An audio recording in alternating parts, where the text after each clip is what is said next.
रखूंगा साकर अब यार सुना नहीं कर अरे का बुक कहाँ पे हम खोए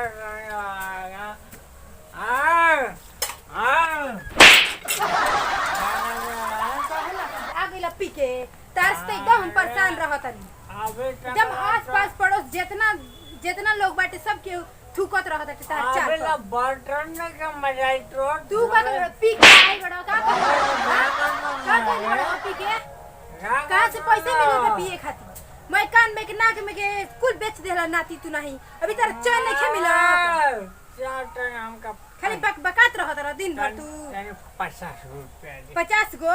साग 50 गो 50 गो रुपया दे हां क्या हो 50 रुपया और दे हमारा 50 रुपया खरीदे 50 रुपया पूरा दारू पी के एकदम तू नाम हंसवा भले बड़ा हमारा अरे कमाई में तो कब कमाई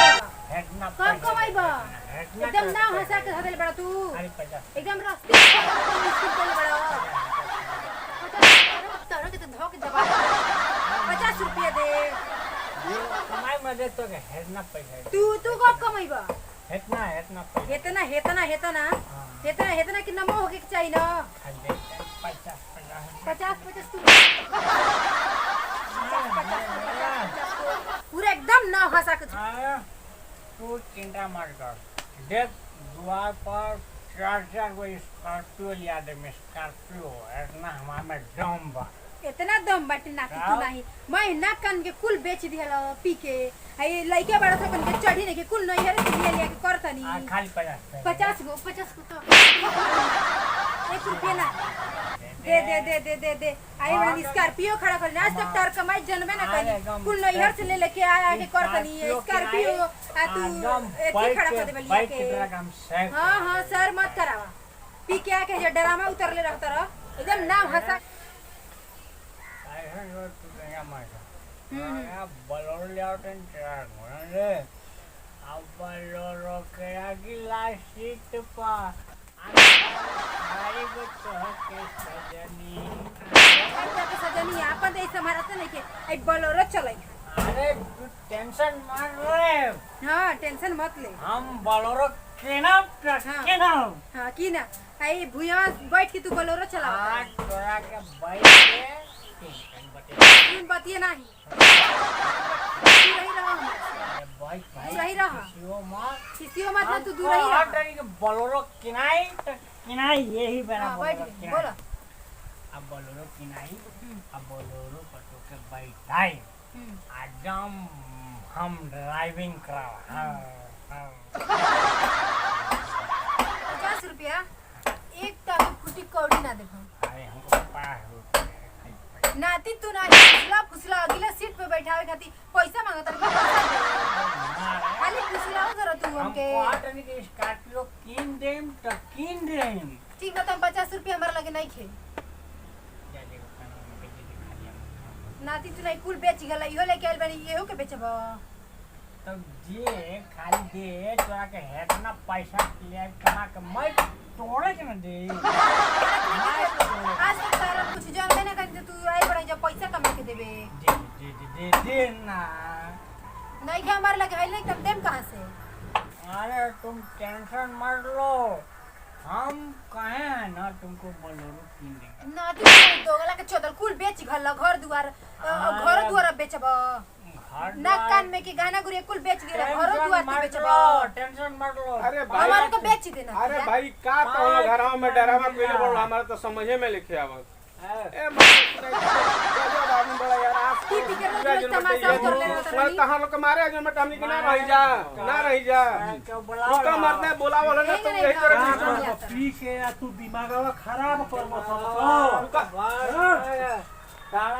बोलाला हमारा घर यहाँ में मार पीट पियले केनो लोग नो कहियन कि जन बटे पियला में तू तो पियला रहल त कुछ नहीं भइलो आ पानी लोग समझदार रखलो सुनो तक ए भौजाई सुनो बता देता नहीं हम मेहरारू और मेहरारू हो त का करबो सुनो तू बदरसन काहे फरावत रे भाई एजा आस पड़ोस में रहल मुश्किल हो गइल बाटे बदरसन नहीं गए नहीं तो का चाहत का संदेश दिया चाहत दुनिया के सब कर जो बटे यही तरह लोगन के जो बटे डिस्टर्ब करबा का अपना घर में होला करी आग लगाई ई कोन बात भइल ना मत तू तो काहे ले समझाओ हमरा तो समझ में का समझाई कुल तो बेच गल गाना गुड़िया सब कुछ बेच गल अब मारे भेज बैठा चल बा तू रहे ना मानी ना लोग इहे ना कहियन ओ बे धा के तूर दे सुनो ना घर में तू आगे घूम रही अरे मत घूम हां अन बदरसन मत पहला गांव समाज अरे मत देखला ना ये लोग हटो ना धा के तूर दी छोड़ ना दे भाई हटो तो ये लोग कहियन बटे पियला में मार हटो हम बता दियो बे अरे त मार के बिगाड़ दी भैया बता दो तनी है ना देख रोज पी के तमाशा करे बाटे का हम समझाई खटाई उठाई और या के 50 रुपया मांगता घर में 100 रुपया लेके आवत नहीं के चलो हमार घर ले ना ना हटे अरे त का कर भैया और मुश्किल कर दे लोगन के मुश्किल नहीं का हमार घर हम जान मन तू रहा भाई जान करा हटे न मर दे अरे ले ना जे मार और दिहन तो फरिया हमारा काम हम जानता नहीं के बार हाथी घोड़ा कुल किन लेबो रोज पी के ड्रामा करता हमरा के हमका घर फरिया में लेके जा अरे भाई जे गांव समाज बा आसो पड़ोस के लोग बड़ा नहीं तरह प्रदर्शन कर बोलो तो के तरह के करी कोनो आई पगलाइले मार पीट के चल जाई अरे हटो ना सिखा दी मार रहा है करके 50 रुपया हम रोज ये करे ये 50 रुपया दारू पिए के ना देम हम तो ना दबा तो चलो मौसमी करो भैया हम अपने ले जाओ तनी इनका के चलो। चुकाई कर जा चुप कराव तनी समझा बुझा कर रहलो त फिर डिस्टर्ब हो जाई मामला ना तो फिर मत कहियो ना क्या के फलाना चिलना मार देला सा चलो जो समझा दियो है ना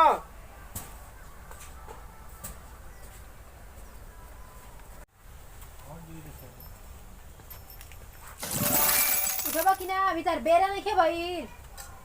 उठमा तो मत पानी फेंक दी हुआ को तार रोज रोज के तमाशा देखी के पानी कहाँ फेंका हुआ ला पानी पिया पानी पिया हां पानी ना पिया चलो बैठ बोला क्या बना ले काले के आई बड़ा घर में बनावे खातिर खाना ना बनल बा कि ना हम पूछे तनी तवन बता खाना बनल ल तारे खातिर नहीं खे बनल अरे हम आदमी है का ये भी लपट खाना के दो काली एक दर दर घर में दारू खाना बनल बा पहले हमको बता तू पहले एक बात बता हां तू इतना रोज रोज पी के आवत रह इतना ड्रामा करत रह तोहरे वजह से ना आज 2 आदमी मेरे इतना सुना के गइल ह तोहर ई रहनिए ना रही त काहे खातिर के हुआ के ड्रामा क के जाई तोहरे समनावा हमके इतना सुना के जाई कम मजाल कैसे बा कि हमार घर में घुस गया पहले ई तोहर दारूए पियला के वजह से दारू ना पी के होई त ना झगड़ा करत हम दारू नहीं पिया तनी मनी तो होइए जाला तनी मनी रही अभी 50 रुपया मांगत रहो दारू पिए खातिर कहत रह तनी मनी रहल बा तनी मनी तो केहू तरह चल जाला मानो ना जाला वो दारू ना खाला अच्छा कतनी ले पियले रहो ना तनी मनी मिल गए तो पी ली हम दारू ना पिए हम दारू अब ना अब वहाँ से कमाई का हो हो जाई पैसा बटोर जाए हाथ में अरे विनोद भैया ठीक बाड़ो अब बतियावे लायक बड़ा ना एकदम ठीक मैं बैठो भाई बतावा अच्छा तनी बात कहते सुना सुना सुना सुना तोहरे वाली बात बतियाओ तनी ई बतावो ए तरह के जोन बटे वो गिलहाई रहल कोनो घटना हो जा ए भाई कोनो बात हो जा हां सुनो भाई हमारी बात सुनो हां बोला हम दारू अगर हम ना रहती तो अगला मार देले रहतनु हम दारू हां ना ले हम कहिए ना हम दारू ना पिए नहीं मान लो के वो भेटा गए मित्र अरे मित्र में प्याज दलस तो ठीक बा हम देखत नहीं कि रोज रोज जोन बटे ई ड्रामा अच्छा लिखे ना अब सबकर जोन बटे अगल बगल में बेटी बहन बाड़ी सब आप ड्रामा ना करो पैसा कमाई बढ़िया बात बा सुनी रोज रोज ये कहेला हां आ फिर पता चली फिर का साजी खली ये ड्रामा करी हां ए बार के बात बता देतनी हम भाई साहब ये तरह के मत स्थिति पैदा कर लो कि केहू डायरेक्ट घर में से जोन बटे बाहर से अंदर आ जाए है ना? ना हुला उला ना हो रहा कब तनी मनी हो गई तनी हमार मेहरारू तनी हमरा के लागत के मारे चिल्लाए लागत के गांव बटोरा जाता मेहरारू एमर तार मेहरारू त हीरा बिया सोचा कि बर्दाश्त बे न त दोसर मेहरारू एबार धले नहीं तो ट्रेन चल दे रहे तो नहीं यार आई यही तरह के पी के घरा में जन मटे लट्टी त चला ई लाइव सब्सक्राइब बोल आवा यार भाई वीडियो कइला आवा ने भैया राइटर गणेश परदेसी गोड़ छू के प्रणाम करतनी सब भोजपुरिया समाज के देखी ए तरह के इसे सोल्यूशन बिया कहीं गांव में ए तरह के सोल्यूशन बिया कि एक कहीं गांव में अपने मर्द आजन बटे मेहरारू में पटक लेके मर्द पी के आवत रह तो अब आग बबूला तो मर्द होइए जाई लेकिन कहे के मकसद ई बिया कि ठीक बा अपने में आवत रह पी के अपने ही घरे आवत रह अपने ही परिवार से प्रदर्शन करता लेकिन समाज में अगल बगल में जो पड़ोसी बा ओके का संदेश जाई भैया बताई ये तरह के सोचे के चाहिए इंसान के कि हम पी के आवत हैं तो आराम से रिलैक्स पीनी खैनी घर में सूत रही ये तरह से प्रदर्शन करिए तो सर समाज आस पड़ोस सब परेशान हुई देखिए परेशानी में कितना बेचारू जो टुआई रहा अगर हम ना धैले रहती तो का स्थिति रही बताई सबे। चलिए भैया हम विनोद जी बादल भोजपुरिया समाज के गोड़ छू के गोड़ लगत तनी भैया हमनी के वीडियो इंटरटेनमेंट खातिर बनावत तनी जा रउआ के हंसावे खातिर बनावत तनी जा आ भैया वीडियो में देखी हमनी के संदेश यह बा कि बहुत लोग ऐसन बा जवन की पी के मेहरारू के झुमका बाली नथुनी पी के एकदम खत्म कर देता फिर भी मेहरारू ऐसन भी रोड पे आ जाता उनकरा के अपन मर्द मान के रहत ये सहत ये लेकिन आप लोग के समझ में आवे के चाहिए कि दूसरा घर के बिये फिर भी तारा खातिर मर्द के जियत है तारा के ऐसा ना करे के चाहिए और भैया कम से कम अगर जे दारू पियत हुई भैया ऐसा काम गलती ना करी अपन पैसा लगा के दूसरा के गाड़ी सुनल जाओ का मतलब बा ओकर का मतलब बा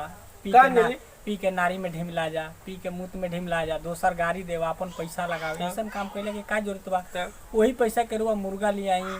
खीर बना ली खाई पूरा परिवार खाई है देखी जैसन चीज खाई वैसने रुआ सबके दिमाग हुई अगर दारू पियब तो दिमाग दारू लेखा हुई खीर खाई तो दिमाग खीर लेखा हुई मीठा आई तो ऐसा ना करी कि रुआ गलत चीज के सेवन करी नशा पताई के यह हमार संदेश बा कि भैया आप लोग अगर करत हुई तो ऐसा काम छोड़ दी अरे हद कर जाला वाली अंजलि कुछ बोला अगर हमनी के वीडियो अच्छा लगे तो दिल से लाइक करी चैनल के सब्सक्राइब करी और कमेंट करके बताई भैया कि कैसा लगा सही बात अंजलि। नमस्कार प्रणाम हमारा नाम है अंजलि चौहान और ये हमनी के वीडियो बनेले बानी जा एंटरटेनमेंट खातिर यही से अगर रहुआ आप लोग जैसे रहुआ या आप लोग कुछ भी अगर अच्छा जैसे कहल जाला कि जैसा खाए अन्न वैसा बने मन सही बात तो यो कहल जाला कि सादा जीवन उच्च विचार तो रहुआ लोग सादा जीवन जी और उच्च विचार रखी सबका प्रति क्या बात तो यही जैसे लेते हैं भैया विदाई फिर अगला वीडियो में मिलल जाए।